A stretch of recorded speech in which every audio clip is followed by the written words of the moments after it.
మనం ఒక water bottle కొనుక్కుంటే దాని మీద ఒక ఎక్స్పైరీ డేట్ ఉంటుంది. ఆ ఎక్స్పైరీ డేట్ అందులో ఉన్న నీళ్ళకి కాదు, ఆ ప్లాస్టిక్ బాటిల్కి. ఆ ఎక్స్పైరీ డేట్ దాటిన తర్వాత ఆ ప్లాస్టిక్లో ఉన్నటువంటి BPA లాంటి కెమికల్స్ ఆ బాటిల్లో ఉన్నటువంటి నీళ్ళలోకి రిలీజ్ అయ్యే ఛాన్స్ ఉంది. ఈ కెమికల్స్ వల్ల చిన్న చిన్న ఆరోగ్య సమస్యల నుంచి లాంగ్ టర్మ్లో తీవ్రమైన ఆరోగ్య సమస్యలు వచ్చే అవకాశం ఉంది. హాయ్, వెల్కమ్ టు టెక్ కవి. నేను మీ కీర్తిసాగర్.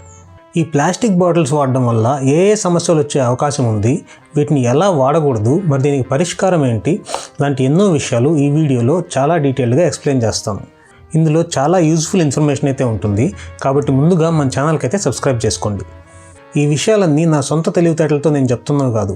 వీటి వెనుక ఎన్నో ప్రయోగాలు, వాటి ఫలితాలు, వీటి మీద ప్రభుత్వ ఆంక్షలు, వీటిని ఎలా వాడాలి, ఎలా వాడకూడదు అని ప్రజలకి ప్రభుత్వం సూచించే గైడ్లైన్స్ లాంటివి ఎన్నో ఉన్నాయి.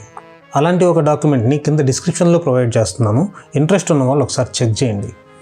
మనం తాగే నీళ్ళలో అవి ట్యాప్ వాటర్ కావచ్చు, బోర్ వాటర్ కావచ్చు, బోర్ వెల్లో నీళ్ళు కావచ్చు, బావిలో నీళ్ళు కావచ్చు, లేదా నదిలో నీళ్ళైనా కావచ్చు.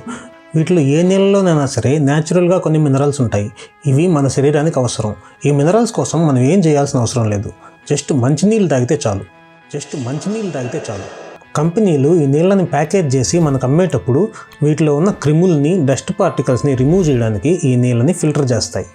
నార్మల్గా ఫిల్టర్ చేసినప్పుడు వీటిలో ఉన్న బ్యాక్టీరియా లాంటి ఆర్గానిజమ్స్ ఫిల్టర్ అవుతాయి, కానీ ఈ నీళ్ళలో వైరస్లు ఏమైనా ఉంటే అవి ఫిల్టర్ అవ్వవు.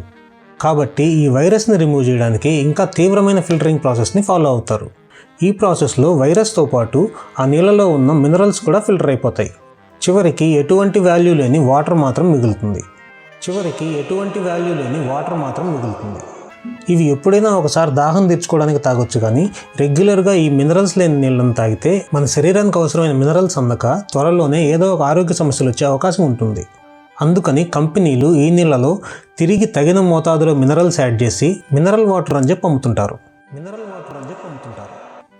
రీసెంట్గా food safety and security authority of India FSSAI వాళ్ళు ఈ మినరల్ వాటర్ లేదా ప్యాకేజ్డ్ డ్రింకింగ్ వాటర్ని హై రిస్క్ ఫుడ్ కేటగిరీ కింద చేర్చారు. దీనికి కారణం వీళ్ళు అమ్మే నీళ్లు కాదు, ఆ నీళ్లను ప్యాకేజ్ చేసే బాటిల్స్. దీని మీద 2024లోనే national academy of sciences publish చేసిన ప్రొసీడింగ్స్ ప్రకారం ప్యాకేజ్డ్ వాటర్లో ఉండాల్సిన ప్లాస్టిక్ పార్టికల్స్ నార్మల్గా ఉండాల్సిన దానికంటే 10 నుంచి 100 రెట్లు ఎక్కువగా ఉన్నట్లు గుర్తించారు. ఇవి ఎంత చిన్నవంటే వీటిని మనం మైక్రోస్కోప్లో పెట్టి చూసినా కనిపించవు. ఇవి డైరెక్ట్గా మన డైజెస్టివ్ సిస్టంలోంచి మన బ్లడ్ స్ట్రీమ్లో కలిసిపోయి మన బాడీలో ప్రతి పార్ట్కి చాలా ఈజీగా చేరుకోగలవు. ఈ ప్లాస్టిక్ పార్టికల్స్తో పాటు BPA అని పిలువబడే బిస్ఫెనాల్ A అనే కెమికల్ కూడా ఈ నీళ్ల వల్ల మన శరీరంలో చేరిపోయి హార్మోనల్ ఇంబ్యాలెన్సెస్, రెడ్యూస్డ్ ఫెర్టిలిటీ, అలాగే చిన్నపిల్లల్లో బిహేవియరల్ ఇష్యూస్ లాంటి ఎన్నో సమస్యలను తెచ్చిపెడుతుంది. రీసెర్చ్లు చెప్పేది ఏంటంటే డైరెక్ట్ సన్లైట్ వల్ల కానీ లేదా వేడి ఎక్కువగా తగిలే ప్రదేశంలో ఈ బాటిల్స్ని ఉంచడం వల్ల ఈ BPA అనే కెమికల్ ఇంకా ఫాస్ట్గా ఈ నీళ్ళలో కలుస్తుంది. చాలామంది ఈ ప్లాస్టిక్ బాటిల్స్ని వాడిన బాటిల్స్ని మళ్ళీ తిరిగి వాడుతుంటారు. దీనివల్ల ఈ బాటిల్స్ వేర్ అండ్ టేర్కి గురయ్యి ఈ బాటిల్స్ తయారు చేయబడిన ప్లాస్టిక్ డిగ్రేడ్ అయ్యి BPA ఇంకా త్వరగా నీళ్ళలో కలుస్తుంది. కాబట్టి ఈ ప్లాస్టిక్ బాటిల్స్ని మళ్ళీ యూజ్ చేసుకోకుండా మల్టిపుల్ యూజెస్ కోసం స్పెసిఫిక్గా డిజైన్ చేసిన స్టెయిన్లెస్ స్టీల్ బాటిల్స్ కానీ, గాజు బాటిల్స్ కానీ, లేదా కాపర్ బాటిల్స్ కానీ దగ్గర ఉంచుకోవడం బెస్ట్. అలాగే ఈ ప్లాస్టిక్ బాటిల్స్ని ఒకసారి వాడిన తర్వాత నలిపి పడేయాలన్న విషయం మనకందరికీ తెలిసినా కూడా మనం చాలా సందర్భాల్లో అలా చేయం. ఈ విషయాన్ని మనం చాలా స్ట్రిక్ట్గా పాటించాలన్న విషయాన్ని గుర్తుంచుకోండి. అలాగే మనం తాగే నీళ్ళలో ఉన్న మినరల్స్ని TDS రూపంలో కొలుస్తారు. ఈ TDS వాల్యూ 50 నుంచి 300 మధ్యలో ఉంటే ఆ నీళ్లు తాగడానికి మంచివని అర్థం.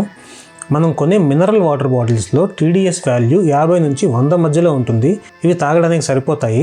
కానీ మనం కొనే క్యాన్ వాటర్లో ఈ TDS వాల్యూ 50 కంటే తక్కువ ఉంటుంది సాధారణంగా. కాబట్టి ఈ క్యాన్ వాటర్ తాగడం కంటే ఇంట్లో ప్యూరిఫైయర్ వాడుకోవడం బెస్ట్. మీకు ఆ ప్యూరిఫైయర్ కూడా వాడుకునే అవకాశం లేకపోతే జనరల్గా మీరు ట్యాప్ వాటర్ని కాచి చల్లార్చుకుని తాగడం బెస్ట్. ఎందుకంటే నీళ్ళని కాచినప్పుడు అందులో ఉన్న బ్యాక్టీరియా లాంటి క్రిములన్నీ నశిస్తాయి, కానీ ఆ నీళ్ళలో ఉన్న మినరల్ వాల్యూ మాత్రం తగ్గదు. ఇక బాటిల్స్ విషయానికి వస్తే వీలైనంత వరకు మీరు రెగ్యులర్గా ఇంట్లో వాడే ప్లాస్టిక్ బాటిల్స్ని కూడా అవాయిడ్ చేసి సాధ్యమైనంత వరకు స్టీల్ బాటిల్స్ని కానీ, గాజు బాటిల్స్ని కానీ, లేదా కాపర్ బాటిల్స్ని కానీ వాడడం ప్రిఫర్ చేయండి. ఈ వీడియోలో నేను మీకు ప్రొవైడ్ చేసిన ఇన్ఫర్మేషన్ మీకు హెల్ప్ అవుతుందని అనుకుంటున్నాను. ఈ వీడియో మీకు నచ్చినట్లయితే లైక్ చేయడం మర్చిపోవద్దు. అలాగే ఇలాంటి మరిన్ని ఇన్ఫర్మేటివ్ వీడియోస్ కోసం మన ఛానల్కి అయితే సబ్స్క్రైబ్ చేసుకోండి.